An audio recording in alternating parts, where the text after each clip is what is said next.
Hello కానమూకు కథావచనం మోహనవచనం పరిజ్ఞాన హితబాండం నిత్య చదువరి శ్రోతలకు ఆహ్వానం నమస్కారం. చదవదగునెవరు రాసిన తదుపరి చదివిన వెంటనే మరువక పలువురికి వినిపింపబూనిన అది ఏ పరిజ్ఞాన హితబాండమౌపో మహిళ మోహనవచనమై విరాజిల్లు. పరిజ్ఞాన హితబాండం లక్ష్యం ప్రతివారీ సమాచార హక్కు.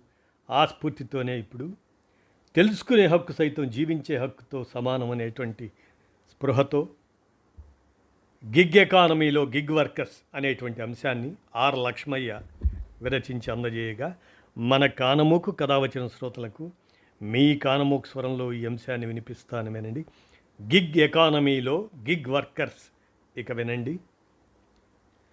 గిగ్ ప్లాట్ఫామ్ కార్మికులకు గౌరవప్రదమైన పని. ప్రపంచ కార్మికోద్యమంలో ఒక నూతన అధ్యాయం. 21వ శతాబ్దంలో ప్రపంచ ఆర్థిక వ్యవస్థ వేగంగా మారుతుంది. డిజిటల్ సాంకేతికత, కృత్రిమ మేధ అదే ఆర్టిఫిషియల్ ఇంటెలిజెన్స్, స్మార్ట్ ఫోన్లు, ఇంటర్నెట్ విస్తరణతో సంప్రదాయ ఉద్యోగాల స్థానంలో కొత్త తరహా ఉపాధి రూపాలు ఏర్పడ్డాయి. వాటిలో అత్యంత వేగంగా అభివృద్ధి చెందినది గిగ్ ఎకానమీ లేదా ప్లాట్ఫామ్ ఎకానమీ. ఈ వ్యవస్థలో కార్మికులు ఒక సంస్థలో శాశ్వత ఉద్యోగులుగా కాకుండా డిజిటల్ ప్లాట్ఫామ్ల ద్వారా పనిచేసే స్వతంత్ర సేవా ప్రదాతలుగా, ఇండిపెండెంట్ కాంట్రాక్టర్స్ అలా వ్యవహరిస్తారు. దీనివల్ల ఉద్యోగ అవకాశాలు పెరిగినా కార్మికుల హక్కులు, వేతన భద్రత, సామాజిక భద్రత, పని గంటలు ఇటువంటి అంశాలు తీవ్రంగా దెబ్బతిన్నాయి. ఈ నేపథ్యంలో 2026 జూన్లో జరిగిన 114వ అంతర్జాతీయ కార్మిక సదస్సు ఇంటర్నేషనల్ లేబర్ కాన్ఫరెన్స్ దాని చారిత్రాత్మక నిర్ణయం తీసుకున్న ILO కన్వెన్షన్ నంబర్ 193ని ఆమోదించింది. గిగ్ మరియు ప్లాట్ఫామ్ కార్మికుల హక్కులను అంతర్జాతీయ స్థాయిలో చట్టబద్ధంగా గుర్తించిన తొలి కన్వెన్షన్గా ఇది నిలుస్తుంది. అసలు గిగ్ ఎకానమీ అంటే ఏమిటి అనేది పరిశీలిస్తే, గిగ్ అనే పదం మొదట సంగీత కళాకారులు తాత్కాలిక కార్యక్రమాలకు వెళ్ళే సందర్భంలో వాడుకలోకి వచ్చింది. తర్వాత ఏదైనా తాత్కాలిక పని, ఆ పని ఆధారిత ఒప్పంద సేవను సూచించే పదంగా మారింది. గిగ్ ఆర్థిక వ్యవస్థలో ఉద్యోగి యజమాని సంబంధం స్పష్టంగా ఉండదు.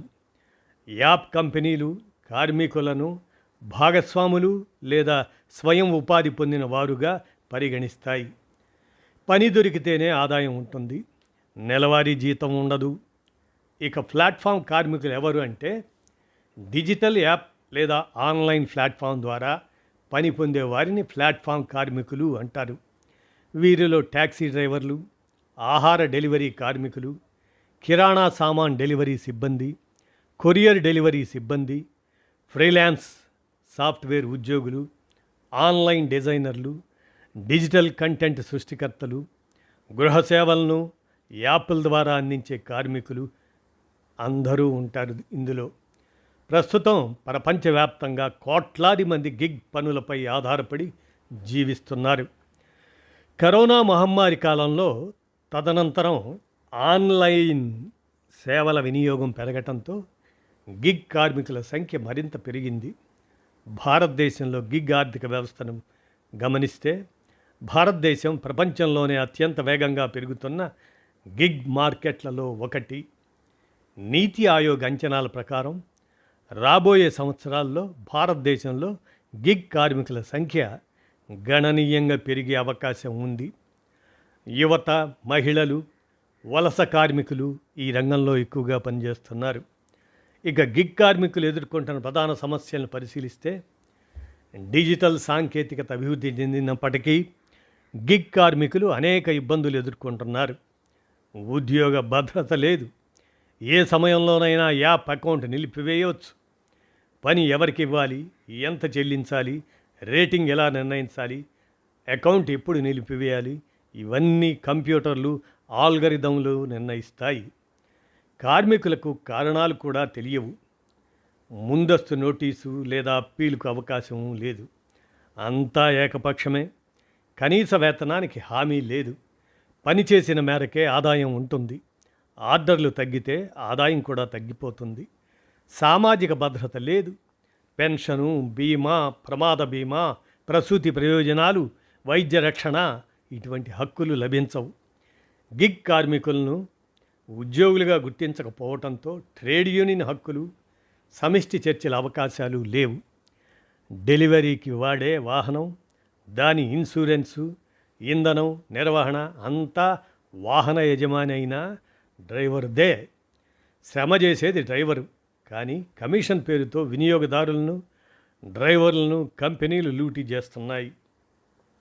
మరి ఐఎల్ఓ జోక్యం ఎందుకు చేసుకోదు అని అంటే, ప్రపంచవ్యాప్తంగా కార్మిక సంఘాలు, న్యాయస్థానాలు, పరిశోధకులు, మానవ హక్కుల సంస్థలు ఒకే అంశాన్ని ప్రస్తావించాయి. గిగ్ కార్మికులు డిజిటల్ సాంకేతికత వల్ల కొత్త అవకాశాలు పొందుతున్నప్పటికీ వారి ప్రాథమిక కార్మిక హక్కులు రక్షించబడటం లేదు. కొన్ని దేశాలు, న్యాయస్థానాలు గిగ్ కార్మికులను ఉద్యోగులుగా గుర్తించగా, మరికొన్ని దేశాలు స్వతంత్ర కాంట్రాక్టర్లుగా పరిగణించాయి. ఈ భిన్న పరిస్థితుల వల్ల ప్రపంచవ్యాప్తంగా ఒకే విధమైన కనీస ప్రమాణాలు అవసరమయ్యాయి. ఈ నేపథ్యంలో ఇంటర్నేషనల్ లేబర్ ఆర్గనైజేషన్ సభ్యదేశాలు, యజమానుల ప్రతినిధులు, కార్మిక సంఘాల ప్రతినిధులతో విస్తృత చర్చలు జరిపి కన్వెన్షన్ నంబర్ 193ని రూపొందించాయి. ఈ కన్వెన్షన్ 193 మైలురాయే. ఇది దాన్ని మనం గమనంలోకి తీసుకుంటే, ఈ కన్వెన్షన్ ద్వారా తొలిసారిగా గిగ్ కార్మికుల ప్రత్యేక స్వభావాన్ని గుర్తించారు. డిజిటల్ ప్లాట్ఫాముల బాధ్యతలను నిర్వచించారు. సామాజిక భద్రతను ప్రాథమిక హక్కుగా పరిగణించారు. ఆల్గోరిథమిక్ నిర్వహణలో పారదర్శకతను కోరారు. సంఘటిత హక్కులు, సమిష్టి చర్చల హక్కును బలోపేతం చేశారు. గిగ్ కార్మికులను ప్రపంచ కార్మిక హక్కుల చట్టంలోకి తీసుకొచ్చారు. డిజిటల్ ఆర్థిక వ్యవస్థ ప్రపంచానికి కొత్త అవకాశాలను అందించినప్పటికీ కోట్లాది గిగ్ కార్మికుల జీవితాలను అస్థిరత, తక్కువ ఆదాయం, సామాజిక భద్రత లేమి ఇటువంటి సమస్యలతో నింపింది. ఈ పరిస్థితిని మార్చడానికి ఐఎల్ఓ రూపొందించిన కన్వెన్షన్ నంబర్ 193 ప్రపంచ కార్మిక చరిత్రలో ఒక మలుపు. ఇది కేవలం ఒక అంతర్జాతీయ ఒప్పందం మాత్రమే కాదు. సాంకేతిక అభివృద్ధి ఫలాలు, కార్మికుల హక్కులను హరించకుండా గౌరవప్రదమైన పని, డీసెంట్ వర్క్ అందరికీ అందేలా చేయాలనే ప్రపంచ సమాజ సంకల్పానికి ప్రతీక. కన్వెన్షన్ నంబర్ 193ను ఆమోదించడంతో పాటు దాని అమలుకు మార్గదర్శకంగా ఒక రికమెండేషన్ను కూడా ఇంటర్నేషనల్ లేబర్ ఆర్గనైజేషన్ ఆమోదించింది. కన్వెన్షన్ చట్టబద్ధమైన కనీస ప్రమాణాలను నిర్దేశిస్తే, రికమెండేషన్ వాటి అమలుకు మరింత వివరణాత్మక సూచనలను అందిస్తుంది. ఈ కన్వెన్షన్ 193 లక్ష్యాన్ని గమనిస్తే, డిజిటల్ ప్లాట్ఫాముల ద్వారా పనిచేసే ప్రతి కార్మికుడికి గౌరవప్రదమైన పని, డీసెంట్ వర్క్, సామాజిక భద్రత, సమాన హక్కులు, వివక్షరహిత వాతావరణం, సంఘటిత హక్కులు, చట్టపరమైన రక్షణను కల్పించడం.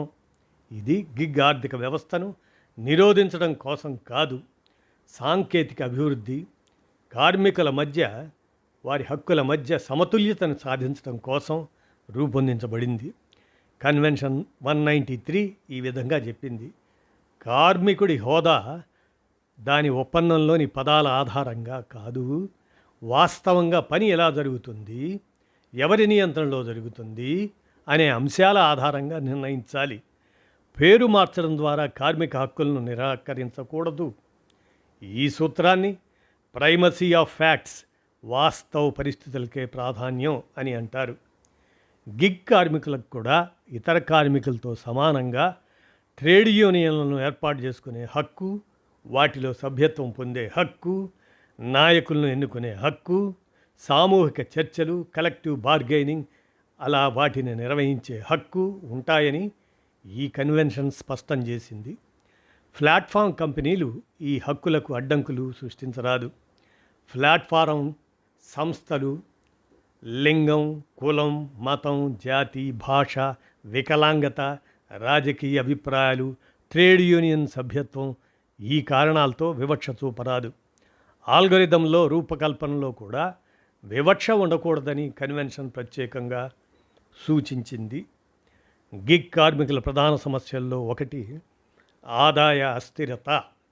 అందువల్ల పనిచేసిన సమయానికి తగిన ప్రతిఫలం, పారదర్శక చెల్లింపుల విధానం, చెల్లింపుల వివరాలపై స్పష్టమైన సమాచారం, అక్రమ కోతలకు నిషేధం ఇటువంటి అంశాలను సభ్యదేశాలు చట్టాల ద్వారా నిర్ధారించాలని ఆ కన్వెన్షన్ కోరింది. ఇక పని గంటలు, విశ్రాంతి విషయంగా గిగ్ కార్మికులు సర్వసాధారణంగా రోజుకు 12 నుంచి 16 గంటలు పనిచేస్తున్నారు. విశ్రాంతి లేకుండా పని చేయాల్సి వస్తుంది. ఈ పని ఒత్తిడి, త్వరగా డెలివరీ చేయాలనే తొందరలో కొన్ని సందర్భాల్లో ప్రమాదాలకు కూడా లోనవుతున్నారు. అందువల్ల సభ్యదేశాలు అధిక పని గంటలను నియంత్రించాలి, విశ్రాంతి హక్కును కాపాడాలి, పని, వ్యక్తిగత జీవితం మధ్య సమతుల్యతకు చర్యలు తీసుకోవాలి అని ఆ కన్వెన్షన్ పేర్కొన్నది. ఇక ఆరోగ్యం, భద్రత విషయం పరిశీలిస్తే డెలివరీ కార్మికులు, డ్రైవర్లు రోడ్డు ప్రమాదాలు, వాతావరణ మార్పులు, కాలుష్యం, శారీరక ఒత్తిడి వంటి ప్రమాదాలను ఎదుర్కొంటున్నారు. కన్వెన్షన్ 193 ప్రకారం సురక్షితమైన పని పరిస్థితులు, ప్రమాద నివారణ చర్యలు, అవసరమైన భద్రతా పరికరాలు, అత్యవసర సహాయం అందుబాటులో ఉండాలి అని పేర్కొన్నది. ఇక సామాజిక భద్రత విషయంగా వస్తే ఇది కన్వెన్షన్లో అత్యంత ముఖ్యమైన అంశాల్లో ఒకటి.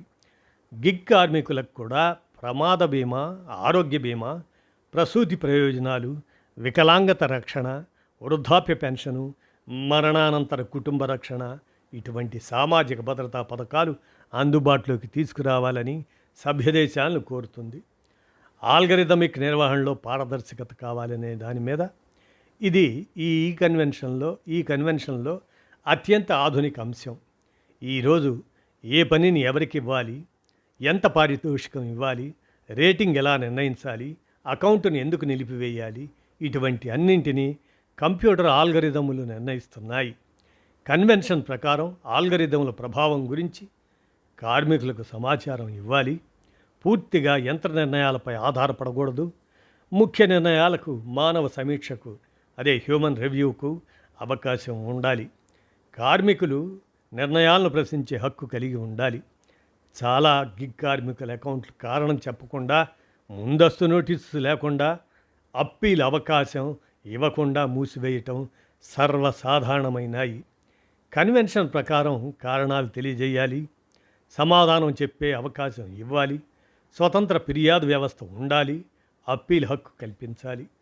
ఇక వ్యక్తిగత డేటా రక్షణ విషయంగా ప్లాట్ఫామ్ సంస్థలు కార్మికుల స్థానం, అదే లొకేషన్, ప్రయాణ వివరాలు, పనితీరు, వ్యక్తిగత సమాచారం ఇటువంటి భారీ డేటాను సేకరిస్తాయి. ఈ డేటాను చట్టబద్ధంగా మాత్రమే ఉపయోగించాలి. అనవసరంగా నిల్వ చేయకూడదు. అనుమతి లేకుండా ఇతరులకు ఇవ్వకూడదు. ప్రతి గిగ్ కార్మికుడికి ఫిర్యాదు చేసే హక్కు, నిష్పాక్షిక విచారణ, త్వరిత పరిష్కారం, ప్రతీకార చర్యల నుంచి రక్షణ ఉండాలని ఈ కన్వెన్షన్ నిర్దేశిస్తుంది.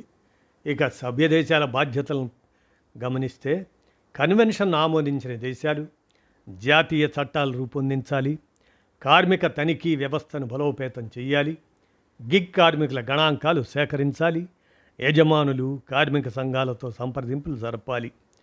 వీటి అమలుపై ఇంటర్నేషనల్ లేబర్ ఆర్గనైజేషన్కు నివేదికలు సమర్పించాలి. International labour organisation convention number 193 కేవలం గిగ్ కార్మికులకు రక్షణ కల్పించే ఒప్పందం మాత్రమే కాదు, డిజిటల్ యుగంలో కార్మిక హక్కులు కూడా సాంకేతిక పరిణామాలకు అనుగుణంగా మారాల్సిన అవసరాన్ని ప్రపంచానికి గుర్తు చేసిన పత్రం అది. యాప్, ఆల్గరిథం, కృత్రిమ మేధ ఇటువంటి సాంకేతిక సాధనాలను వినియోగించుకొని యాజమాన్యాలను దోచుకోవడాన్ని అదుపు చేసి కార్మికులకు గౌరవం, భద్రత, జీవనోపాధిని బలోపేతం చేసే విధంగా ఉపయోగించబడాలని ఆ దిశగా ఈ కన్వెన్షన్ మార్గనిర్దేశం చేస్తుంది. మరి భారత ప్రభుత్వ వైఖరి గమనిస్తే international labour organisation convention number 193 ఆమోదం ప్రపంచ కార్మిక ఉద్యమంలో ఒక చారిత్రక ఘట్టం అయితే, ఈ కన్వెన్షన్ ఆమోద ప్రక్రియలో భారత ప్రభుత్వ వైఖరి పెద్ద చర్చకు దారితీసింది. ప్రపంచంలో అత్యధిక గిగ్ కార్మికులు ఉన్న దేశాల్లో భారతదేశం ఒకటి అయినప్పటికీ భారత ప్రభుత్వం ఈ కన్వెన్షన్కు అనుకూలంగా ఓటు వేయకుండా అబ్స్టైన్ మార్గాన్ని, అదే తటస్థంగా ఉండే మార్గాన్ని ఎంచుకుంది. ఈ నిర్ణయంపై కార్మిక సంఘాలు తీవ్ర అసంతృప్తి వ్యక్తం చేశాయి. భారతదేశంలో గిగ్ ఆర్థిక వ్యవస్థ గత 10 ఏళ్లలో డిజిటల్ ప్లాట్ఫామ్ ఆధారిత ఉపాధి వేగంగా విస్తరించింది. ఈ రంగంలో పనిచేస్తున్న ప్రముఖ సంస్థలు Uber, Ola, Rapido, porter, link, Swiggy, Zomato, Amazon, flex, Flipkart, urban company, Blinkit, Zepto, big basket. ఈ సంస్థల ద్వారా లక్షలాది మంది యువత, మహిళలు, వలస కార్మికులు, నిరుద్యోగులు ఉపాధి పొందుతున్నారు. భారతదేశంలో గిగ్ కార్మికుల సంఖ్య వివిధ ప్రభుత్వ స్వతంత్ర అధ్యయనాల ప్రకారం సుమారు 1 కోటి మంది ఉన్నారని ఒక అంచనా. రాబోయే సంవత్సరాల్లో ఈ సంఖ్య గణనీయంగా పెరిగే అవకాశం కూడా ఉంది. పట్టణ ప్రాంతాల్లో ఉపాధి సృష్టిలో గిగ్ రంగం కీలక పాత్ర పోషిస్తుంది. అయితే ఈ ఉపాధిలో స్థిరత్వం లేకపోవటం ప్రధాన సమస్య. ఇక భారత ప్రభుత్వం చెప్పిన కారణాలు ఏంటంటే, ఇంటర్నేషనల్ లేబర్ ఆర్గనైజేషన్లో జరిగిన చర్చల సందర్భంగా భారత ప్రభుత్వం ప్రధానంగా ఈ అంశాలను ప్రస్తావించింది. ప్రతి దేశ పరిస్థితి భిన్నంగా ఉంటుంది. ప్రతి దేశానికి కార్మిక మార్కెట్టు చట్టాలు, సామాజిక పరిస్థితులు వేరువేరుగా ఉంటాయి అని పేర్కొంది. ప్లాట్ఫామ్ వర్కరు, ఎంప్లాయ్మెంట్ రిలేషన్షిప్ ఇటువంటి నిర్వచనాలపై మరింత స్పష్టత అవసరమని అభిప్రాయపడింది. అమలు విషయంలో ఆందోళనలు లేవనెత్తినది. కన్వెన్షన్లోని కొన్ని నిబంధనలను వెంటనే అమలు చేయటం అభివృద్ధి చెందుతున్న దేశాలకు కష్టమవుతుందని కూడా సూచించింది. రాష్ట్ర ప్రభుత్వాలు, పరిశ్రమలు, కార్మిక సంఘాలతో మరింత చర్చలు అవసరమని తెలిపింది. ఆ విధంగా భారత ప్రభుత్వం పచ్చి కార్మిక ద్రోహి అని ప్రపంచ దేశాల ముందు మరొకసారి రుజువు చేసుకుంది. తాను లేవనెత్తిన అంశాలు అన్ని దేశాలకు వర్తిస్తాయి. ఇంటర్నేషనల్ లేబర్ ఆర్గనైజేషన్ కన్వెన్షన్ అమలుకు తగిన ఆదేశాలు జారీ చేయాల్సింది సభ్య దేశాలే. కాబట్టి భారత ప్రభుత్వం తాను లేవనెత్తిన అంశాలపై తాను జారీ చేసే ఆదేశాలలో స్పష్టత ఇవ్వవచ్చు.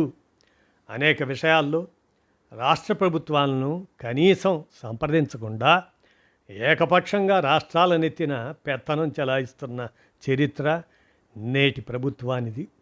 29 కార్మిక చట్టాలను రద్దు చేసి 4 కోడులను తెచ్చే ఏ సందర్భంలో కూడా కార్మిక సంఘాలతో చర్చలు జరపలేదు. సంవత్సరానికి ఒకసారి జరపాల్సిన ఇండియన్ లేబర్ కాన్ఫరెన్స్ గత 12 సంవత్సరాల్లో ఒక్కసారి కూడా జరపలేదు. ఈ ఘన చరిత్ర కలిగిన భారత ప్రభుత్వం ఇండియన్ లేబర్ ఆర్గనైజేషన్లో మాత్రం కార్మిక సంఘాలతో, రాష్ట్ర ప్రభుత్వాలతో సంప్రదించాలని చెప్పటం పెద్ద మోసం. కార్పొరేట్ల సేవలో ఈ దేశం మునిగి ఇంటర్నేషనల్ లేబర్ ఆర్గనైజేషన్ కన్వెన్షన్పై సంతకం చేయకుండా తప్పించుకుంది. భారత ట్రేడ్ యూనియన్ సంస్థలు ఈ వైఖరిని తీవ్రంగా విమర్శించాయి. కన్వెన్షన్ 193కి మద్దతు ఇవ్వాలి. గిగ్ కార్మికులను ఉద్యోగులుగా గుర్తించాలి. కనీస వేతనం హామీ ఇవ్వాలి. సామాజిక భద్రత కల్పించాలి. యూనియన్ హక్కులను చట్టబద్ధం చేయాలి అని డిమాండ్ చేశాయి. ఇక గిగ్ కార్మికుల ఉద్యమాలు పరిశీలిస్తే ఇటీవలి సంవత్సరాల్లో స్విగ్గీ, జొమాటో, ఆ డెలివరీ కార్మికులు, ఊబర్, ఓలా డ్రైవర్లు పలు నగరాల్లో సమ్మెలు, నిరసనలు నిర్వహించారు. ఫలితంగా కొన్ని రాష్ట్ర ప్రభుత్వాలు గిగ్ కార్మికుల సంక్షేమం కోసం ప్రత్యేక చట్టాలు లేదా పథకాలను రూపొందించే దిశగా అడుగులు వేశాయి. రాజస్థాన్ గిగ్ కార్మికుల సంక్షేమానికి ప్రత్యేక చట్టాన్ని తీసుకువచ్చిన తొలి రాష్ట్రంగా భారతదేశంలో గుర్తింపు పొందింది. ఆ తర్వాత కర్ణాటక, తెలంగాణ రాష్ట్ర ప్రభుత్వాలు కూడా చట్టాలు చేశాయి. అయితే వాటిలో కూడా గిగ్ కార్మికులకు ఇంటర్నేషనల్ లేబర్ ఆర్గనైజేషన్ కన్వెన్షన్లో పేర్కొన్న అంశాలు లేవు. ప్రధానంగా కార్మికులుగా రిజిస్టర్ చేసుకోవటం దానిపైనే దృష్టి సారించాయి. భారతదేశం ఇంటర్నేషనల్ లేబర్ ఆర్గనైజేషన్ స్థాపక సభ్య దేశాల్లో ఒకటి. భారతదేశం ప్రపంచంలోనే అతిపెద్ద గిగ్ ఆర్థిక వ్యవస్థల్లో ఒకటి. ఈ రంగం లక్షలాది కుటుంబాలకు ఉపాధి కల్పిస్తున్నప్పటికీ గిగ్ కార్మికులు అస్థిరమైన పరిస్థితుల్లో పనిచేస్తున్నారు. సోషల్ సెక్యూరిటీ కోడ్, ఈ శ్రమ్ పోర్టల్ వంటి చర్యలు international labour organisation convention number 193 నిర్దేశించిన ప్రమాణాలకు మధ్య పెద్ద అగాధంలా ఉన్నాయి. కన్వెన్షన్కు భారత ప్రభుత్వం తటస్థంగా వ్యవహరించడం ఒక విధానపరమైన కార్మిక వ్యతిరేక నిర్ణయం. ఇక ఇంటర్నేషనల్ లేబర్ ఆర్గనైజేషన్లో ఓటింగ్ విధానం ఎలా ఉంటుందనేది పరిశీలిస్తే, ఇంటర్నేషనల్ లేబర్ ఆర్గనైజేషన్ ఇతర అంతర్జాతీయ సంస్థలతో పోలిస్తే ప్రత్యేకమైన నిర్మాణాన్ని కలిగి ఉంది. ప్రతి సభ్య దేశానికి 4 ప్రతినిధులు ఉంటారు. అందులో 2 ప్రభుత్వ ప్రతినిధులు, 1 యజమానుల ప్రతినిధి, 1 కార్మిక ప్రతినిధి. ఇక ప్రతి ప్రతినిధికి స్వతంత్ర ఓటు హక్కు ఉంటుంది. అందువల్ల ఒకే దేశానికి చెందిన ప్రతినిధులు కూడా భిన్నంగా ఓటు వేయవచ్చు. ఇది ఇంటర్నేషనల్ లేబర్ ఆర్గనైజేషన్ యొక్క ట్రిపార్టియేట్ వ్యవస్థ ప్రత్యేకత. చర్చల అనంతరం జరిగిన ఓటింగ్లో కార్మిక ప్రతినిధుల్లో అత్యధికులు మద్దతు తెలిపారు. అనేక ప్రభుత్వాలు అనుకూలంగా ఓటు వేశాయి. అనేక యాజమానుల ప్రతినిధులు కొన్ని నిబంధనలపై అభ్యంతరాలు వ్యక్తం చేసినప్పటికీ మొత్తం మీద కన్వెన్షన్ ఆమోదం పొందింది. ఇక మద్దతు తెలిపిన దేశాల వైఖరి పరిశీలిస్తే, అనేక European, Latin American, African, Asia దేశాలు ఈ కన్వెన్షన్కు మద్దతు ఇచ్చాయి. వారు వ్యక్తం చేసిన అభిప్రాయాలు సాంకేతిక అభివృద్ధి కార్మిక హక్కులను దెబ్బతీయకూడదు. సాంకేతికత అభివృద్ధి చెందుతున్న కొద్దీ కార్మికుల రక్షణ కూడా బలపడాలని అభిప్రాయపడ్డాయి. గిగ్ కార్మికులు కూడా కార్మికులే. పేరు ఏదైనా చేస్తున్నది పనే కాబట్టి ఆదాయం పొందుతున్నారు, సంస్థ నియంత్రణలో పనిచేస్తున్నారు కాబట్టి వారికి కార్మిక హక్కులు ఉండాలని పేర్కొన్నారు. ప్రపంచవ్యాప్తంగా ఒకే కనీస ప్రమాణాలు అవసరం. దేశానికి ఒక విధానం ఉంటే బహుళజాతి కంపెనీలు చట్టాల్లోని లోపాలను ఉపయోగించుకునే అవకాశం ఉంటుంది. అందుకే కనీస అంతర్జాతీయ ప్రమాణాలు అవసరమని ఇంటర్నేషనల్ లేబర్ ఆర్గనైజేషన్ కన్వెన్షన్ను బలపరిచిన దేశాలు అభిప్రాయపడ్డాయి. తదనుగుణంగా అనేక దేశాలు తమ కార్మిక చట్టాలను సవరించే అవకాశం ఉంది. గిగ్ కార్మికులు ప్రపంచవ్యాప్తంగా సంఘటితమై తమ హక్కుల కోసం మరింత సమర్థవంతంగా పోరాడే అవకాశాలు పెరుగుతాయి. కన్వెన్షన్ ఆమోదం తర్వాత దేశాలు దానిని రాటిఫై చేయాలి. దేశీయ చట్టాల్లో మార్పులు చేయాలి. అమలు పర్యవేక్షణ వ్యవస్థలను ఏర్పాటు చేయాలి.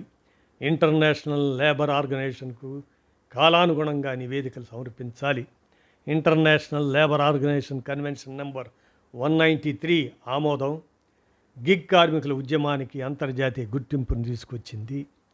డిజిటల్ ఆర్థిక వ్యవస్థలో సాంకేతిక అభివృద్ధి ఎంత ముఖ్యమో కార్మికుల గౌరవం, భద్రత, హక్కులు కూడా అంతే ముఖ్యమని ప్రపంచ దేశాలు అంగీకరించిన సందర్భం ఇది. గిగ్ ప్లాట్ఫామ్ ఆర్థిక వ్యవస్థ ప్రపంచ ఉపాధి నిర్మాణాన్ని వేగంగా మార్చుతుంది. ఒకవైపు డిజిటల్ సాంకేతికత కొత్త ఉద్యోగ అవకాశాలను సృష్టిస్తుండగా, మరోవైపు సంప్రదాయ కార్మిక చట్టాల పరిధికి వెలుపల కోట్లాది మంది కార్మికులు పనిచేస్తున్నారు. ఈ నేపథ్యంలో ఇంటర్నేషనల్ లేబర్ ఆర్గనైజేషన్ ఆమోదించిన కన్వెన్షన్ నెంబర్ 193 ప్రపంచ కార్మిక చరిత్రలో ఒక కొత్త అధ్యాయాన్ని ప్రారంభించింది. కన్వెన్షన్ అమల్లోకి రావాలంటే దాన్ని సభ్యదేశాలు తమ దేశీయ చట్టాల ప్రకారం రాటిఫై చేయాలి. కేవలం ఇంటర్నేషనల్ లేబర్ ఆర్గనైజేషన్లో అనుకూలంగా ఓటు వేయడం వల్ల ఆ దేశంలో కన్వెన్షన్ ఆటోమేటిక్గా అమల్లోకి రాదు. ఇక ఇంటర్నేషనల్ లేబర్ ఆర్గనైజేషన్ కన్వెన్షన్ 193 భవిష్యత్తులో దాని ప్రాధాన్యం ఎలా ఉండబోతుందనేది పరిశీలిస్తే ఈ కన్వెన్షన్ ప్రాముఖ్యత కేవలం గిగ్ కార్మికులకే పరిమితం కాదు. భవిష్యత్తులో ఆర్టిఫిషియల్ ఇంటెలిజెన్స్, రోబోట్ ఆధారిత పని, remote work, digital labour platforms విస్తరిస్తున్న కొద్దీ ఈ కన్వెన్షన్ మరింత ప్రాముఖ్యత పొందే అవకాశం ఉంది. ఇక ముగింపుగా international labour organisation convention number 193 digital యుగంలో కార్మిక హక్కులకు రూపొందించిన తొలి సమగ్ర అంతర్జాతీయ ప్రమాణంగా చరిత్రలో నిలిచిపోతుంది.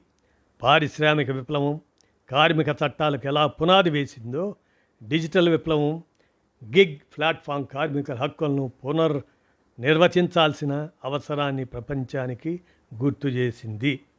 ఇక డిజిటల్ ప్లాట్ఫాములు ఎంత ఆధునికమైనవైనా వాటి వెనుక శ్రమిస్తున్నది మనిషే.